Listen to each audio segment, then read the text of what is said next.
আমরা জানি পানিহাটি থেকে জিতেছেন অভয়ার মা, শুভেন্দুদা মুখ্যমন্ত্রী হয়েছেন। আর তিনি কি চাইছেন শুভেন্দুদার কাছ থেকে বা এই নতুন সরকারের কাছ থেকে, সেটাই শুনে নেব তার মুখ থেকে। উনি প্রথম থেকেই ছিলেন আমার সাথে শুভেন্দুদা। উনি আমার মেয়েকে বোন বলেন। তো কালকে আমি খুব খুশি হয়েছি। আমি চেয়েছিলাম মুখ্যমন্ত্রী শুভেন্দুদাই হবেন, কারণ উনি খুব লড়াকু মানুষ। আর তারপরে আরেকটা কথা, যে মাসিমাকে অনেক প্রণাম আমি দূর থেকে।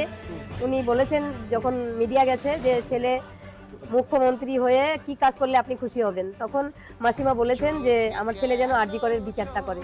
এটা আমি সত্যি খুব খুশি হয়েছি। মাসিমাকে আমি সামনে গিয়েও প্রণাম জানিয়ে আসবো এবং উন্নতি করতে।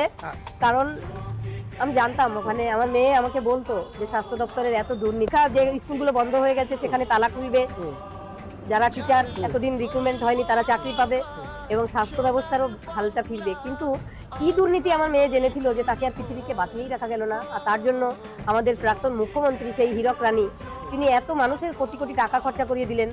একটা ডাক্তার মারা গেছে কাদের আড়াল করার জন্য, সেটা আমার জানার। এটা আমি বলতে চাই, আমার মেয়ে সবসময় আমাকে হাত ধরে বলতো মা কারো কাছে কিছু চাইতে নেই।